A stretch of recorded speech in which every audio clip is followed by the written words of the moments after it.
Yeah, I know I probably should have released this video before the 151 crafting guide, but I got a little too carried away with the other one, so here we are. Anyways, 151 officially releases on Friday, September 22nd, with Pokemon TCG Live getting it a day earlier. The set gives us brand new cards for all 151 original Pokemon, plus some worthwhile trainers. In this video, I'll be highlighting what I believe to be the top 10 cards for competitive players. It'll be a combination of tournament data from Japan, ironically they had 151 before getting all of Obsidian Flames, as well as my own opinion, which we all know is the best opinion on the internet, especially when it comes to things like how to keep your feet smooth. Remember that last part as I kick things off with number 10. Do you know what the most important thing is when it comes to the Pokemon TCG? Winning. Do you know what the second most important thing is? Earning enough money to import expensive foot lotion from Germany. But do you know what the third most important thing is? Having fun. Kangaskhan EX is both the thesis and the antithesis of having fun because you get to flip 4 coins in a format with no reflipping. Getting Kangaskhan EX powered up is fairly easy. There's Charizard EX, Archeops, Mirage Date, Flaffy, Raihan, and a card I'll be talking about a little later on. Then you have to submit to the RNG gods of PTCGL and hope you flip at least 3 heads dealing 300 damage. But we all know you'll flip 0 heads 50% of the time because of course. Thankfully, Kangaskhan is well rounded. The first attack draws you 3 cards, it can wear a Bravery Charm to get 280 hit points, use Dunsparce to remove its fighting weakness, and even bring itself back into your hand with Penny. I can't wait to play this on stream and slowly have a mental breakdown when I go 0 for 4 on coin flips for the 5th turn in a row. Oh, and I'm totally not using this having fun nonsense as an excuse to put Kangaskhan at number 10, because I couldn't make up my mind about what to put here. Definitely not that.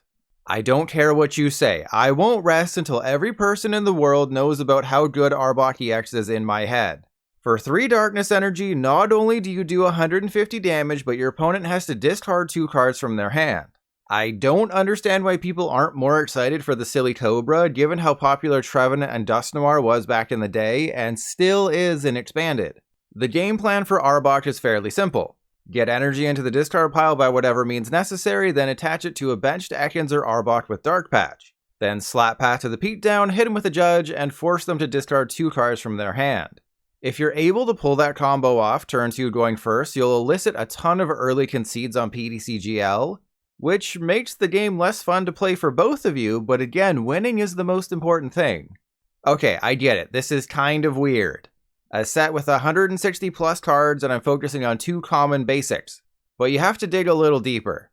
One of Charizard's biggest weaknesses right now is Path to the Peak. Thanks to the new Charmander, you can bump any stadium for a single energy. And the fact that it has 70 hit points isn't too shabby either, meaning you won't lose 2 Charmander at once to a Sableye.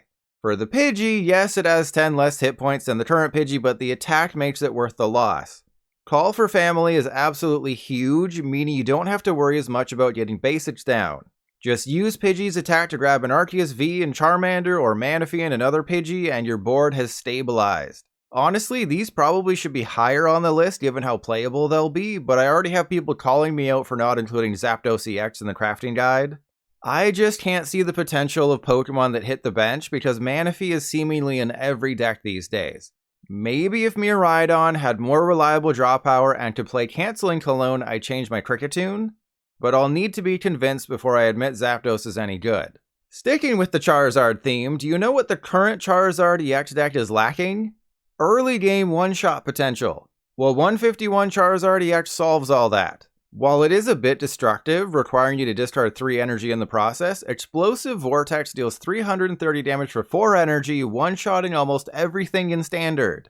You will have to use the Dark-type Charizard EX to power up this Charizard EX though, so keep that in mind. Or you can use something like Magma Basin to put an energy on this Charizard and deal 160. As an added benefit, 151 Zard hits grass types for weakness, so if anyone's trying to get sneaky and hit your Dark-type Charizard for weakness, you can punish them for it. If you go back in time to August 2020, you'll probably start crying. And you'll also notice that I was hyping up Turbo Patch quite a bit. Yes, it's coin flip based energy acceleration, but it's item based energy acceleration. I thought it would be absolutely insane. Turns out I was wrong. Turbo Patch barely saw any play because coin flips are the devil, but I'm obviously going to be right about Energy Seal. While you still have to flip a coin, this time around Energy Seal can attach a basic energy to any of your Pokemon provided they're on the bench. So while Turbo Patch was locked to basics, Energy Seal can also attach to Stage 1s, Stage 2s, and even V-Unions. And don't forget that Radiant Greninja is the most played Radiant Pokemon, so getting that energy into the discard pile is easier than ever. My biggest issue with a lot of the Stage 1 EX Pokemon is that they just don't have enough hit points. Ever since we lost Big Charm to rotation, getting them out of one-shot range of something like Giratina V-Star has been impossible. And yes, I know Lost Vacuum exists and all that, but Rigid Band can help so many Pokemon survive a potential one-hit KO. This is also a roundabout way for me to include Wigglytuff EX here. That's because I believe it can be a challenging Pokemon to deal with, considering we have something like Sharon's Care. When Wigglytuff has a special energy attached, it goes from 250 to 350 hit points. Attach a Rigid Band, now it's taking 30 less damage. And if you survive a big hit, bring the Wigglytuff back into your hand with Sharon's Care. Use the Balloon Therapy Wigglytuff to accelerate a Therapy energy, attach a double turbo, and you're swinging for 160 with a fresh Wigglytuff. Just like my ex-wife on her wedding night, Wigglytuff is all about denial, and Rigid Band helps it achieve that goal. Maybe my judgment is clouded by my hatred of Lost Zone decks, but Alakazam EX seems like it'll have a positive matchup against Comfey. Sure, Alakazam EX can do up to 240 damage for 2 energy if your opponent has a full bench, which isn't bad at all, but the main draw is the secondary attack Dimensional Hand. For 2 Psychic Energy, you can deal 120 damage and attack from the bench. Why is that so special? Because of who you can leave in the active to mess with your opponent. There's 4 main Pokemon that combo well with Alakazam: Mimikyu, Klefki, Snorlax, and Palkia. Mimikyu can't be damaged by V or EX Pokemon, likely forcing your opponent to attack with someone they don't want to. Klefki shuts off all basic Pokemon abilities when it's in the active spot, meaning Comfey can't use Flower Selecting and Cramorant can't attack for free. Snorlax stops your opponent from retreating, and Palkia prevents them from playing a Stadium card, meaning Path to the Peak can only be countered with something like Lost Vacuum or Pumpkaboo, not another Stadium. I'm fully prepared to be disappointed by Alakazam, but that won't stop me from dreaming. Arguably the best new attacking Pokemon in 151, Blastoise EX can deal 280 damage for 2 water energy, provided you discard 2 basic water energy from your hand. Powering it up is super easy, as you can just use Palkia's V-Star ability. Then it's a simple case of discarding 2 water energy from your hand. Getting that energy back is fairly easy thanks to both energy retrieval and superior energy retrieval. Or you could even use Clara, so the drawback of Blastoise's attack isn't even that bad. Blastoise's ability also reduces the damage it takes by 30, and using something like Lake Acuity means it takes 50 less damage in total. But you do have to be aware of the lightning weakness. Literally your entire deck is weak to Miraidon. I know I mentioned this on Twitter, but it's infuriating to see Blastoise EX have a lightning weakness instead of a grass weakness in a set designed to celebrate the original 151 Pokemon now that Alakazam is free. If Venusaur EX is weak to fire, and Charizard EX is weak to water, then Blastoise EX should be weak to grass. So, you know how Lost Zone decks have 4 Comfey in them? Well, what if they had 5? That's basically what the new Ditto does. If Ditto is in your active spot on the first turn of the game, you can search your deck for any basic Pokemon and swap it with Ditto, discarding Ditto in the process. Lost Zone decks always want to start Comfey, and Ditto essentially gives them a 5th chance to do that. And if your opening is good and you don't need Ditto, you can just send it to the Lost Zone off of a Flower Selecting or Colress or Lost Vacuum, and you're no worse for wear.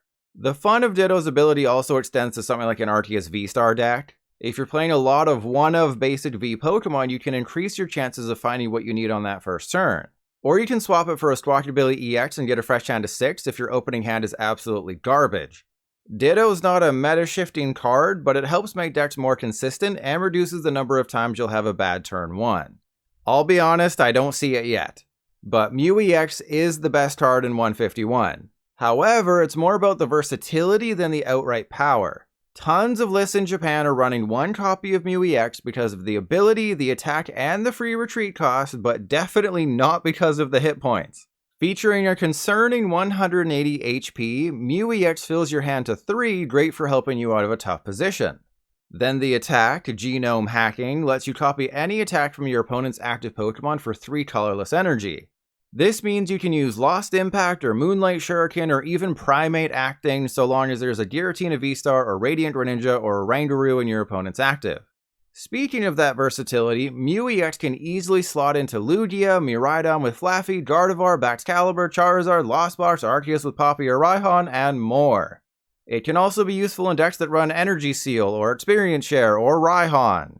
While you do have to be careful about such a weak attacker, you can't deny how much better Mew EX will make certain decks. As you look back at the top 10 cards I listed in this video, know that I would never purposely put a card higher or lower to garner more comments from you, thus boosting the engagement the video receives. But let's be honest, any ordering in a top 10 list is mostly arbitrary. Oh, and I've done some more digging since my crafting video and learned that Snatch Arm is kind of a major inclusion in Japanese Mew VMAX decks. So yeah, after spending years trying to counter Mew VMAX, the Pokemon Company gave it a card that makes it even more disruptive. Whoopsie!